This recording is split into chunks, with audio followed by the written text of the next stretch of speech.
وعلیکم السلام ورحمۃ اللہ وبرکاتہ۔ اللہ کے رسول صلی اللہ علیہ وسلم نے فرمایا کہ یہ پچھلی امتوں کی، پچھلے نبیوں کی جو باتیں محفوظ ہیں، ان میں سے ایک بات یہ بھی ہے کہ پچھلے نبیوں نے اپنی امتوں کو یہ بات بتائی، سکھائی، اور یہ بات ہمارے نبی صلی اللہ علیہ وسلم نے ہماری امت کو بھی، ہم لوگوں کو بھی ایک دوسرے انداز سے لیکن یہی بات بیان فرمائی، اور وہ یہ ہے کہ اگر تم میں شرم و حیا نہیں تو پھر تم جو چاہو کرو۔ حیا کا لفظ استعمال کیا ہے۔ حیا ظاہری بات ایک بہت وسیع لفظ ہے، اور اس کو خالی شرم بھی نہیں کہہ سکتے کہ جو ہمارے یہاں شرم کی جاتی ہے، جسے شائنس کہہ سکتے ہیں انگریزی میں، شیم، جیسے کہ آدمی اپنا ننگ پن چھپانے کے لیے، برہنگی چھپانے کے لیے اس کو چادر، کپڑا، کوئی لباس چاہیے ہوتا ہے، وہ بھی ایک شرم ہے۔ یہاں شرم سے اصل مراد ہے کہ اللہ سے اس طور پر حیا کی جائے کہ اس کی نافرمانی نہ ہو، جس حال میں ہو، جس کیفیت میں ہو، جس جگہ کا جو تقاضا ہو وہ کرے۔ اللہ اس سے جو چاہتے ہیں اس طرح بن جائے، ویسا کرے۔ نماز کا وقت ہے، اس وقت نماز کے لیے ہمت کر کے نکلے، کوئی اور کام نہ کرے۔ والدین کی خدمت کا وقت ہے تو اس وقت اس میں لگے، کوئی اور کام نہ کرے۔ یعنی جس وقت کا جو تقاضا ہو اس میں اللہ کے حکم، اللہ کی نافرمانی سے روگردانی نہ کرے، اللہ کے حکم سے یعنی روگردانی نہ کرے، اور اللہ کے نافرمانی سے بچے۔ اگر ایسا نہیں کرتا تو یہ بے حیا شخص ہے، کھاتا اللہ کی ہے، مانتا شیطان کی ہے۔ دربار میں ابلیس کے سر اپنا جھکائے، خلقت تیری رحمت کے مزے لوٹ رہی ہے۔ اللہ کی رحمتوں کے عیاشیاں چل رہی ہیں اور مانتا کسی اور کی پھر رہا ہے، اپنے نفس کی بات مان رہا ہے، اپنے دل کی بات مان رہا ہے، اللہ کو نہیں منا رہا۔ تو جب یہ حیا نکل جاتی ہے تو ہر گناہ انسان سے کرنا آسان ہو جاتا ہے، اس لیے کہ گناہ میں یہ احساس ہوتا ہے کہ میں اپنے رب کو ناراض کر رہا ہوں، میرا رب دیکھ رہا ہے،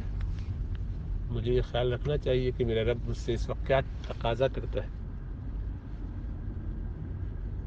تو اب کبھی ایسا ہوگا کہ اس کے مراد غیرت بھی ہوگی، کہ میری آنکھوں کے سامنے کسی شخص کو کسی دشمن نے حملہ کر کے قتل کرنے کی کوشش کی تو میری غیرت کا تقاضا یہ ہے کہ میں جاؤں، اس کو بچاؤں، اس کی حفاظت کروں۔ کسی ماں، بہن، بیٹی کو کوئی چھیڑتا ہوا نظر آئے، میرے پاس ہمت ہو، طاقت بھی ہو، میرے بس میں بھی ہو، میں جذباتی جنونی ہو کہ نہیں، ہمت کے ساتھ اس کو روک سکتا ہوں تو روکنے کی کوشش کروں، زبان سے روک سکتا ہوں تو زبان سے روکوں۔ تو وہاں یہ غیرت کی بات بھی ہو کہ میرے سامنے اللہ کی حدود ٹوٹ رہی ہو تو میں اگر روک نہیں سکتا، زبان سے بھی کچھ نہیں کہہ سکتا، تو وہاں سے اٹھ جاؤں، چلا جاؤں۔ تو اتنی غیرت میرے اندر ہونی چاہیے۔ تو یہاں یہ غیرت کے مفہوم میں کہیں دل مجھ سے گناہ کا تقاضا کر رہا ہے، تنہائی میں کوئی دیکھ نہیں رہا، دنیا کے سامنے اپنی ایک وضع قطع بنائی ہوئی، لوگ آپ کو بہت اعلیٰ سمجھتے ہیں، وہ ایک ساکھ برقرار رکھی ہوئی ہے، لیکن تنہائیوں میں جب جاتے تو لوگ تو نہیں دیکھ رہے لیکن اللہ دیکھ رہے، تو یہ احساس نہیں ہوتا کہ اللہ سبحانہ و تعالیٰ سے شرم حیا کی جائے، ایسی حیا کی جائے کہ اس گناہ سے بچ جائے۔ تو اگر ایسا نہیں کرتا تو اس کا مطلب یہ حیا دار نہیں۔ تو جس میں یہ حیا نہ ہو، فصنع معاشیت، پھر تو وہ جو چاہے کرتا پھر اس میں کوئی خیر باقی نہیں بچی۔ فصنع معاشیت کا مطلب یہ ہے کہ پھر وہ چاہے جو چاہے کرے، یعنی پھر کیا فرق پڑتا ہے کہ وہ، کیونکہ حیا اس سے جن برائیوں سے روکنے کا تقاضا اور رکنے کا تقاضا کرتی ہے وہ کر ہی نہیں رہا۔ اس لیے رسول اللہ صلی اللہ علیہ وسلم نے فرمایا کہ ایمان کے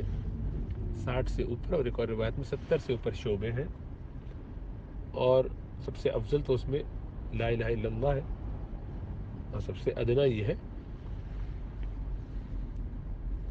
کہ گزرگاہوں سے، راستوں سے تکلیف دہ چیز کو دور کر دیا جائے۔ اور پھر فرمایا والحیاء من شعبۃ الایمان، یہ شعبۃ من الایمان دونوں طرح سے کہ ایمان کے شعبوں میں سے حیا بھی ہے، یا حیا ایمان کے ایک شعبہ ہے۔ ایمان کی ایک شاخ ہے، ایمان کا ایک حصہ ہے۔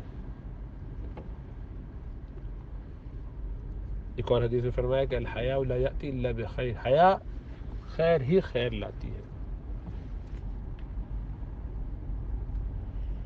یعنی جتنی زیادہ حیا ہوگی اتنی زیادہ خیر آئے گی۔ لباس کے حوالے سے بھی، ظاہری وضاقتہ کے حساب سے بھی، برہنگی کو چھپانے کے حساب سے بھی، اس طرح اللہ کی حدود کے پامالی سے بھی، اپنے ہاتھوں ہو رہی ہو تب بھی، غیروں کے ہاتھوں ہو رہی ہے تب بھی، سب سے کم درجہ یہ ہے کہ دل میں تو برا مانے، اس جگہ سے تو چلا جائے۔ تو حیا بہت اہم ہے۔ اب کبھی کبھی یہ ہوتا ہے کہ حیا کے نام پر اپنی انا کی تسکین ہو رہی ہوتی ہے۔ کیوں؟ ہمیں یہ دینی مسئلہ پوچھتے ہوئے شرم آتی ہے۔ غلط کرتے رہے کوئی بات نہیں، اللہ کا حکم ٹوٹتا رہے کوئی بات نہیں، اللہ کی بات ہمیں پتہ بھی نہ چلے اور ہم کریں یا نہ کریں کوئی فرق نہیں پڑتا، لیکن ہمیں ذرا سی امبیرسمنٹ فیل ہوتی ہے۔ تو یہ امبیرسمنٹ جو ہو رہی ہے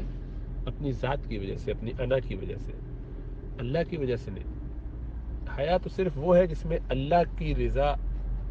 مقدم ہو، نبی اکرم صلی اللہ علیہ وسلم کی تعلیم آگے ہو، اپنی ذات نہیں۔ تو کسی کو